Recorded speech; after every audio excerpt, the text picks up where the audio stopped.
Aapki ಅದಾಲತ್ನಲ್ಲಿ cricket commentator Navjot Singh Siddu ಅವರ ಮೇಲಿರುವ ಆರೋಪವೆಂದರೆ ಇವರಿಗೆ ತಮ್ಮ ನಾಲ್ಗೆ ಮೇಲೆ ಹಿಡಿತವಿಲ್ಲ ಎಂಬುದು.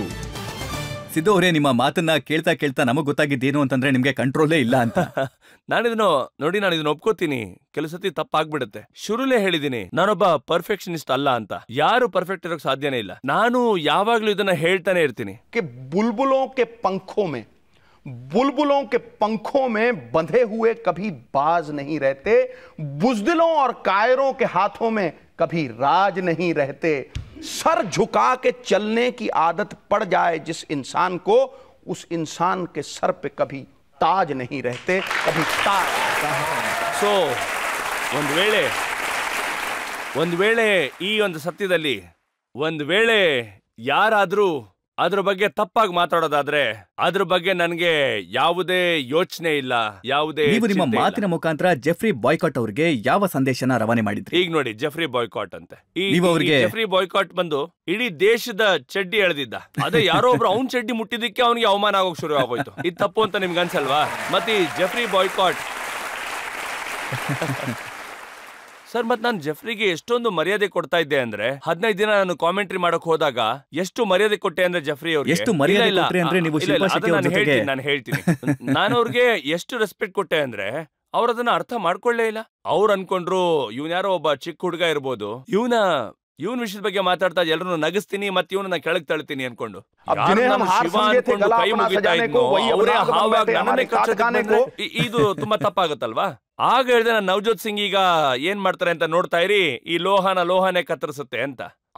ಅವರಿಬ್ರಲ್ಲಿ ಜೆಫ್ರಿ ಅವರು ಶಿಲ್ಪಾ ಶೆಟ್ಟಿಗೆ ಬುಗ್ರಿ ಆಗಿದ್ರು. ಅದ್ರಲ್ಲಿ ನನಗ್ ಕೂಡ ತಗೊಳ್ಳೋದು ಏನಿಲ್ವಲ್ಲ. ಯಾರೋ ಒಬ್ಬ ಮುದ್ಕ ಸಿಂಗಾರ ಮಾಡ್ಕೊಂಡ್ ಮುಂದೆ ಬಂದ್ರೆ ಅದ್ರಲ್ಲಿ ನನ್ ಕೈ ಚಳಕ ಏನಿಲ್ವಲ್ಲ. ನಾನ್ ಸೀದಾ ಹೋಗಿ ಹೇಳ್ದೆ, sir Jeffrey, Shilpa smiles at you because she thinks you are her father's best friend. ನೀವು ಅವ್ರ ತಂದೆಗೆ ಫ್ರೆಂಡ್.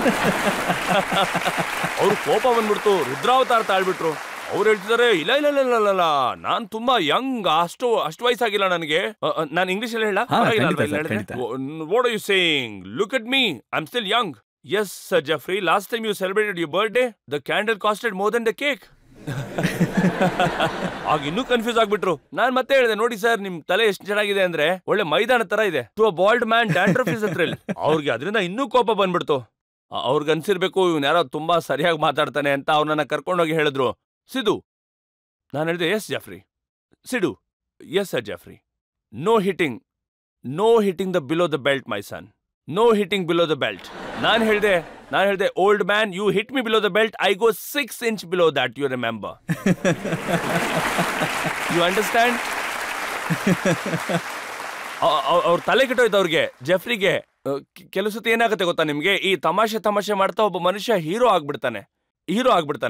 ಇನ್ ಕೆಲಸತಿ ಹೇಗಾಗುತ್ತೆ ಅಂದ್ರೆ ನೀವ್ ಎಷ್ಟೇ ಪ್ರಯತ್ನ ಪಟ್ರು ಅದ್ ನಿಮ್ ಮೇಲೆ ಉಲ್ಟಾ ಬಂದ್ಬಿಡುತ್ತೆ. ನಮ್ ಕನ್ನಡದಲ್ಲಿ ಒಂದು ಗಾದೆ ಇದೆ ಅಲ್ವಾ, ಜೋಗಿ ಪಡೆದಿದ್ದು ಜೋಗಿಗೆ ಅಂತ. ನೋಡಿ, ನಾನು ಇವತ್ತಿಗೂ ಜೆಫ್ರಿ ಅವ್ರನ್ನ ನನ್ನ ಹೀರೋ ಅಂತಾನೆ ಕರಿತೀನಿ. ಅವ್ರ ಶ್ರಮದ ಮೇಲೆ ಯಾರು ತಪ್ಪಾಗಿ ಮಾತಾಡಬಾರ್ದು. ಎಲ್ಲ ಮನುಷ್ಯರಿಗೂ ಅವ್ರದೇ ಆದ ಸೆಲ್ಫ್ ಎಸ್ಟೀಮ್ ಅನ್ನೋದೊಂದಿರುತ್ತೆ. ನಾನು ಇದನ್ನ ಹೇಳಲೇಬೇಕು. ಒಂದ್ಸರಿ ನನಗೇನಾಗಿತ್ತು ಅಂದ್ರೆ, ನಾವು ಸೂಪರ್ ಸೆಲೆಕ್ಟರ್ ಆಡ್ತಾ ಇದ್ವಿ. ನಾನು ಯಾವಾಗ್ಲೂ ಅದನ್ನ ಗೆಲ್ತಾ ಬರ್ತಿದ್ದೆ.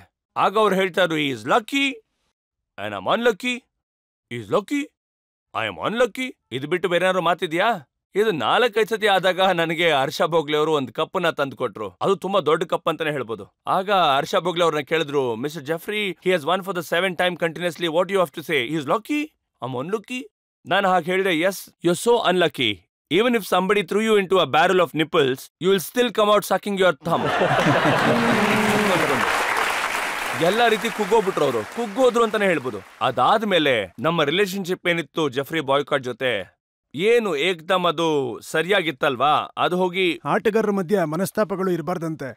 ಆದ್ರೆ ನಾವೊಂದ್ಸಲ ಹಿಂದೆ ನೋಡಿದ್ರೆ ಪ್ರಭಾಕರ್ ಅವರು ನಿಮ್ಮ ಮೇಲೆ ತುಂಬಾ ಆರೋಪಗಳನ್ನ ಮಾಡಿರ್ತಾರೆ. ಅಷ್ಟೇ ಅಲ್ಲದೆ ನೀವು ಅಜರುದ್ದೀನ್ ಅವ್ರ ಮೇಲೆ ಮನಸ್ತಾಪದಿಂದ ಇಂಗ್ಲೆಂಡ್ ಟೂರ್ನಮೆಂಟ್ ಇಂದ ಅರ್ಧಕ್ಕೆ ಬಿಟ್ಟು ಬಂದಿದ್ರಿ. ನಾನು ರಿಟೈರ್ಮೆಂಟ್ ನ ತಗೊಂಡ್ ಬಂದಿದ್ದೆ. ನಾನು ಇದುವರೆಗೂ ಯಾರ ಬಗ್ಗೆನೂ ಕೂಡ ಒಂದೇ ಒಂದು ಮಾತನ್ನ ಕೂಡ ಆಡಿಲ್ಲ. ಇಲ್ಲ, ನೀವು ಹೇಳಿದೆ. ಆದ್ರೆ ಅಜರುದ್ದೀನ್ ಅವ್ರ ಜೊತೆಗೆ ಏನಾಯ್ತು, ಮತ್ತೆ ಸಂದೀಪ್ ಪಾಟೀಲ್ ಅವ್ರ ಜೊತೆಗೆ ಏನಾಯ್ತಲ್ಲ, ಅದಾದ ನಂತರ ನೀವು ಅಜರುದ್ದೀನ್ ಅವ್ರನ್ನ ಭೇಟಿ ಮಾಡಕ್ ಸಾಧ್ಯ ಆಯ್ತಾ? ಅಥವಾ ಸಂದೀಪ್ ಪಾಟೀಲ್ ಅವ್ರನ್ನ ನೀವು ಭೇಟಿ ಮಾಡಿ? ನಾನು ಹೇಳ್ತೀನಿ, ಯಾವಾಗ್ಲೂ ಮೀಟ್ ಆಗ್ತೀನಿ ಅವ್ರನ್ನ. ನಾನು ದೊಡ್ಡ ಅಣ್ಣನ ಮೀಟ್ ಆದಾಗ ಆಗ್ತೀನಿ, ತುಂಬಾ ಸಾರಿ ಮೀಟ್ ಮಾಡ್ತೀನಿ. ಮತ್ತೆ ಅಜರುದ್ದೀನ್ ಅವ್ರನ್ನ ತುಂಬಾನೇ ಡಿಫೆಂಡ್ ಮಾಡ್ತೀನಿ. ತುಂಬಾ ಸಾರಿ ಜಗಳಗಳೇ ಆಗಿದೆ ನನ್ನ ಶೋ ಮೇಲೆ. ನನ್ನ ಮನಸ್ಸಲ್ಲಿ ಯಾವುದೇ ಒಂದು ಮುಜುಗರ ಇಲ್ಲ ಅದನ್ನ ಹೇಳೋದಕ್ಕೆ. ಅಜರುದ್ದೀನ್ ಅವರು ಯಾವತ್ತಿರೂ ನಂಗೆ ದೊಡ್ಡ ಅಣ್ಣನೇ. ಆದ್ರೆ ಈ ಮಾತು ನಿಜನಾ? 1996 ನಲ್ಲಿ ಇನ್ಸಿಡೆಂಟ್ ಆಯ್ತಲ್ಲ?